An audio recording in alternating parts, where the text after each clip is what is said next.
День народного единства – государственный праздник, который мы отмечаем 4 ноября ежегодно. В этот день все люди более четко понимают, что важно объединяться, что сплоченность всех народов приведет только к хорошему. Сейчас по всей Якутии можно встретить человека любой национальности. Люди переезжают и остаются здесь жить, несмотря на резко континентальный климат. Например, в Верхневилюйском техникуме сейчас учатся 2 студента из Республики Тыва. Шарана Шайдак учится на 2-м курсе, она будущий полицейский. Я из города Кызыл, Республика Тыва, я родилась. С 8 класса я начала учиться в Нюрбе, приехали по семейным обстоятельствам, и там окончила 10 класс. Почему я выбрала именно полицию? Когда в 24 году, когда мы поступали, был открыт набор на полицейского, поэтому откуда я знаю этот техникум? Мой старший брат учился тут, Шойдак Начин. Ему я знала, что есть такой техникум, и открылся такой набор. Поэтому поступили сюда. Адаптация проходила не так уж сложно, потому что я до этого училась в Нюрбе. Сначала было сложно, было непривычно, но потом уже стало интересно и привыкли. Язык я учила в Нюрбе, когда училась, там был предмет якутский язык, хотя я училась в русском классе. Нужно было знать якутский язык, поэтому просто потихоньку учила. Через общение? Да, через общение в основном. Различия — это, наверное, очень много таких праздников и интересных, особенно СЭФ. Раньше я такого даже не знала, скорее всего. Вот. И еда, которая у них сейчас есть. Вот на начале мы кушали сырое мясо, было непривычно, это было, вот, потому что мы в Туве такое не кушаем. И пробовали бырпах, сметана, оладьи еще. Вот. Как давно ты была на родине? В родине я была этим летом. Тоже как-то непривычно, даже скучаешь по Якутию. В свободное время я занимаюсь полевой стрельбой. Сейчас это моя основная деятельность, которой я занимаюсь. Начала я заниматься в этом году, в марте. До сих пор хожу. Соревнования вот недавно, в сентябре, было. Это были, наверное, мои первые соревнования по полевой стрельбе. Мне очень нравится сейчас моя профессия, в которой я учусь. Больше всего я люблю практику, наверное. Разбираем автоматы, пистолеты, учимся стрелять. И также физическая подготовка. Нас в группе 19. Наш куратор Андрей Михайлович рассказывает про свой опыт, который работал. Нам это очень интересно. На практике, также на теории мы слушаем его прошлый опыт, рассказы. Вот. Нам очень нравится. В будущем, я думаю, буду жить в Якутске и также там работать. И, скорее всего, буду поступать на высшую. Сейчас мои родственники находятся в деревне Цуле, город Нюрба. К ним на выходные я езжу. Тоже очень сильно помогают и поддерживают в моем начинании, также в моем учебе. Приготовились? Приступить!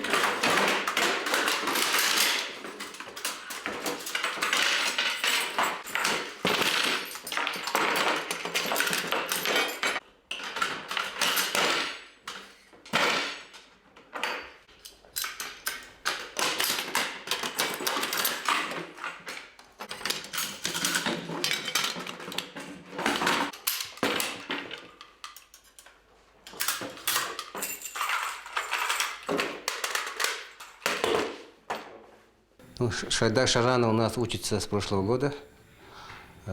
Показала себя только с положительной стороны. Участвует во всех мероприятиях проводимых, техникума, группы.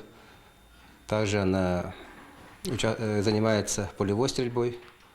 В этом году уже заняла 2-е место в республиканском турнире. Ну, Шаран у нас в совершенстве владеет якутским языком, так что проблем с общением со своими студентами, однокурсниками не имеет. В нашей группе, это группа правоохранительная деятельность 24, учатся 19 студентов в данное время. Они учатся предметам огневая подготовка, профессиональная служебная деятельность, ну, по направлению правоохранительной деятельности. Все предметы у нас есть, и также их обучают преподаватели с юридического образования. Также есть у нас преподаватели, которые ранее служили в органах внутренних дел, так что имеют опыт службы. Материальная техническая база у нас на высоком уровне. Наш техникум, руководство техникума всегда помогает. И у нас имеются и учебные автоматы, учебные пистолеты. Так что тоже проблем в этом направлении не имеется у нас. Хуреш Сарыглар сейчас на 3-м курсе. Немногословный, но уверенный в себе молодой человек выбрал профессию, которая спасает жизни. Сначала было сложно, потом уже годы прошли, легко стало. Уже знаешь якутский язык? Знаю, ага. А как ты думаешь, тебе легко было выучить якутский? Слова похожие есть? Похоже есть, ага. Много слов есть похожие. Легко так. Уроки у нас в учебно-тренировочном центре проходят каждый день. Это наш флаг, который синий означает это небо, потом желтое солнце, белый это вода. Вот эта сторона из Кахема, потом это из Пихема. Вместе вот так вот получается Енисей. И рядом Верхневилюйский. Рядом флаг Верхневилюйского улуса. Я родился в городе Кызыл. У нас в семье 2 сестры есть, у меня 2. Потом я младший. Из национального блюда я скучаю по баранине. А ты не жалеешь, например, о выборе? Нет. С детства хотел стать спасателем и вообще не жалею.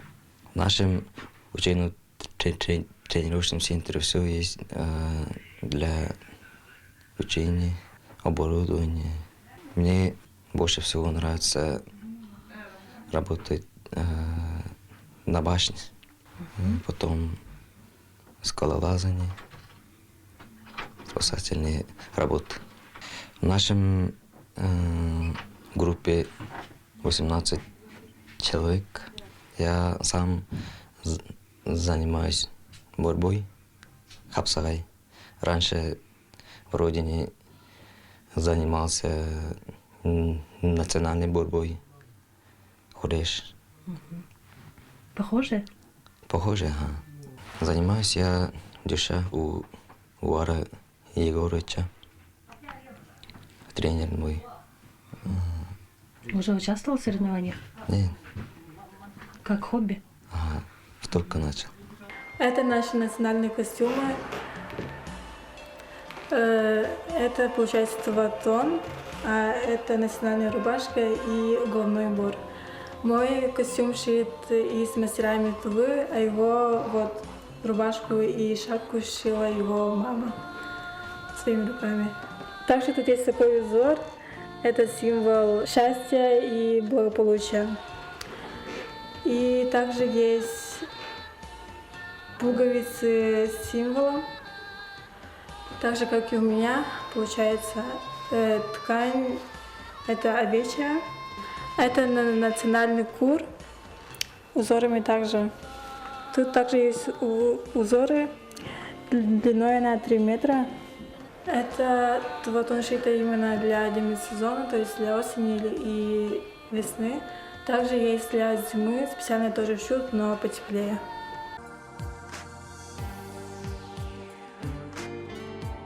В сфере медицины мы познакомились с хирургом. Камала Тагировна родом из Азербайджана, работает здесь ровно месяц.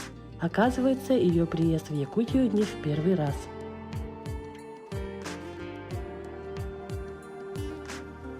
Я работала в Момском районе. Вот почему-то мне это больше понравилось со своей коллегой. Там, я не знаю, вот почему-то какие-то у меня близкое, душевное такое чувство было, теплые отношения, потому что очень они меня хорошо принимали, и коллеги очень были добры ко мне. А потом я уехала в другой регион, и все-таки я решила обратно в Якутию приехать, потому что мне тут хорошо. Не знаю, я себя тут хорошо очень чувствую. Для меня это как будто самые близкие люди тут. Вообще-то я работала в Новосибирск, когда моя коллега сказала, что требуется хирург на постоянную работу и по программу. И я согласилась, просто даже не думала, потому что я уже была в Якутии. В Момском районе работала и не отказалась, приехала и очень рада. Ну, поскольку мои мнения, уже я месяц тут нахожусь, по плановой операции очень много тут проводится. Но пока, что я прошу, все предоставляют. То есть это же надо работать месяцами, годами, столкнуться то, что требуется, что надо, что не надо. Поэтому пока я по поводу этого не сказала бы, что не хватает тут. Якутский язык похож на азербайджанский язык. Языки похожи, но я все понимаю, но отвечать в чем-то я пока затрудняюсь. А так-то я все понимаю. Ну, наверное, больше пожилые люди с переводом медсестры помощь, да? Да, бывает момент, который они меня не понимают, и медсестра все переводит, и таким образом мы работаем. Сложная операция я не сказала бы, но хирург, если любит свою работу и какие-либо тяжелые не был бы,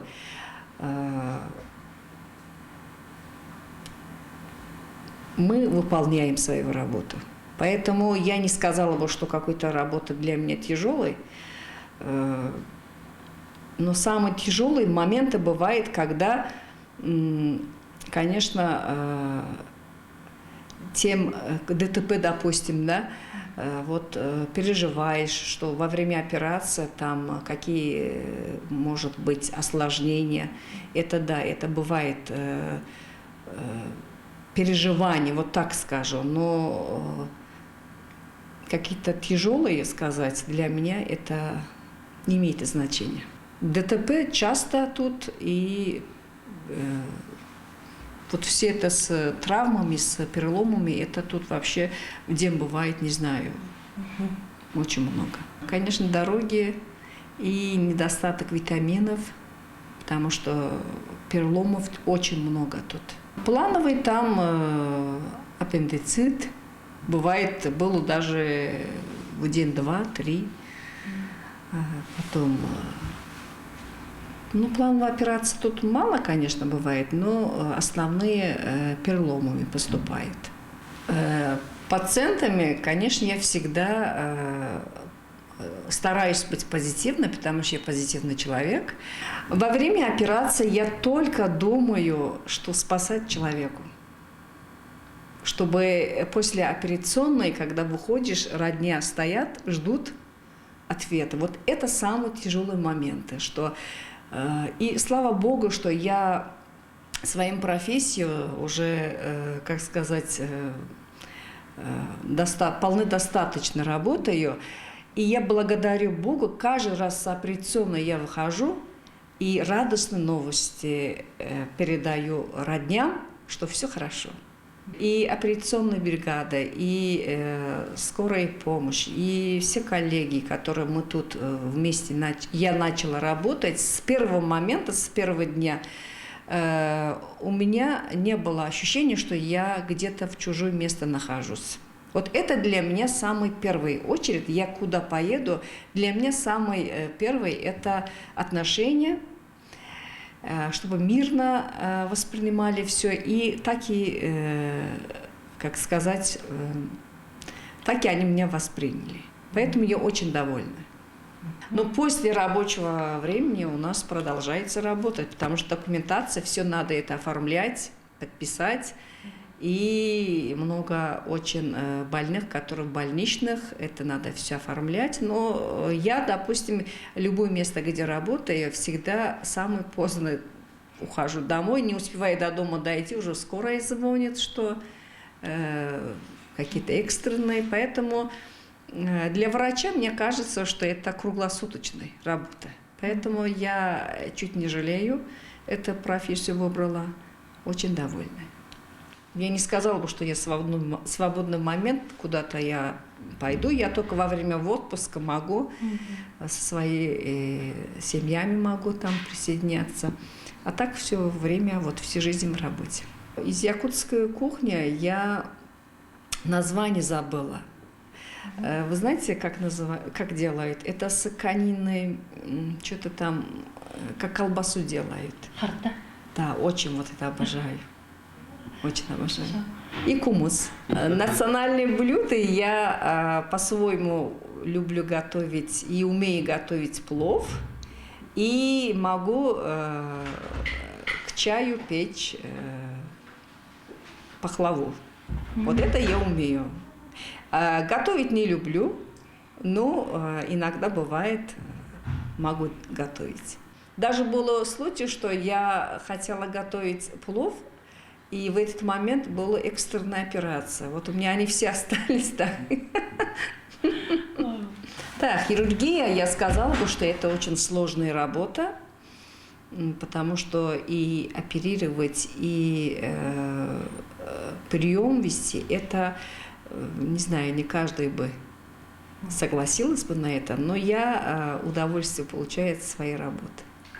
Для хирургов это в первую очередь работать со своими знаниями, своими мыслями, которые, чтобы никаких осложнений не было во время операции. И одновременно хирург рядом с анестезиологом, который на мониторы все время наблюдает, чтобы никакие там осложнений не было. Но хирургия, я сказала, это очень тяжелая профессия. Мои родные, они, конечно, были в шоке, что куда ты едешь. Но поскольку мои родители далеко, я со 17 лет в России живу, для меня самый дальний или самый такой, даже до тундры, как говорится, ехать не страшно для меня. Мне самое главное, чтобы спасать людей.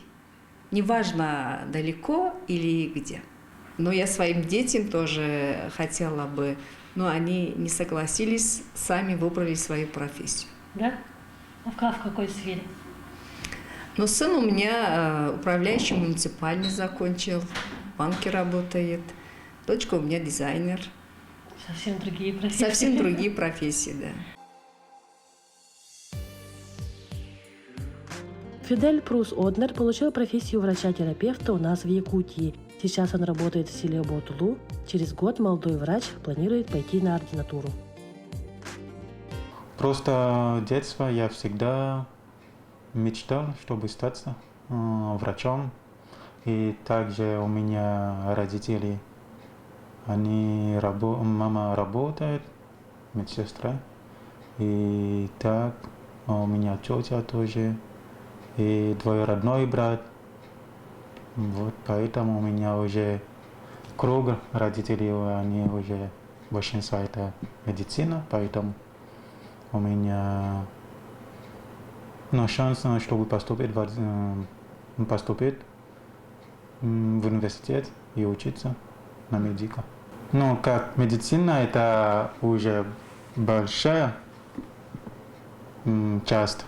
Это уже как, но я первый раз, я как врач-терапевт, это общая практика, и поэтому потом, после 6 лет у меня выбор, чтобы поступить в ординатуру. Но как так не получился в этом году, поэтому я работаю на год, чтобы подготовить на следующем году поступить в ординатуру дальше.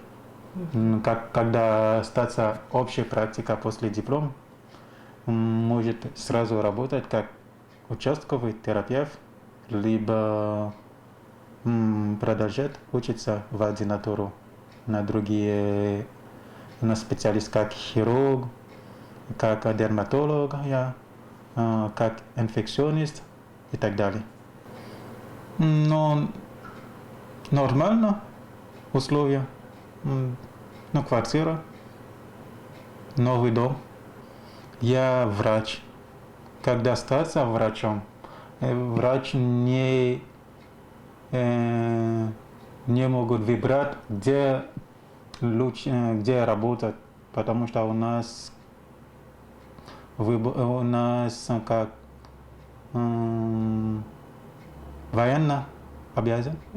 Ну вот, мы военные обязаны, поэтому любое место мы должны работать. В городе, столице, деревне, где люди есть, мы должны тут, потому что у нас диплом, да, как мы должны лечить пациентов. Но деревня всегда есть чего-то не хватает, потому что это не в городе. Но мы как терапевт, мы первый раз мы назначали, что у нас есть, это как первый помощь. Например, если пациент при ОРВИ, что мы выбрали здесь? Это мы сделать исследование на анализ, например, кровь и биохимия на моче. Но все такие анализы это как простые и потом как быстро. И когда медсестра взяла эти анализы, потом мы отправляем в Верхневильевск. Если что не так по анализам, если дальнейшее как на УЗИ или на рентген, сразу направление на рентген в Верхневильевск. Если в Верхневильевск так тоже не смог или там нету, отправляем в городе. Но если аппарат есть, но надо как специалистам тоже УЗИст должны приехать работать. Это может быть есть аппарат для рентген, есть аппарат для УЗИ, но если УЗИст нет, значит аппарат ничего не сможет, потому что специалистов нету. Самое главное это специалистам по каждому часто. Если, например, для рентген, для КТ или для УЗИ, должны специалист. Пациентов примерно сколько бывает? Бывает по-разному. Как я недавно начинался работать, иногда по 10, по 12, также иногда поменьше. Но как я новый врач в Верхневильевске после окончания, я очень рад работать на эту больницу. И я желаю всем пациентам здоровья, крепкого здоровья.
La demoiselle sera encore plus seule. Quand ça vous tombe, voir mon merveille.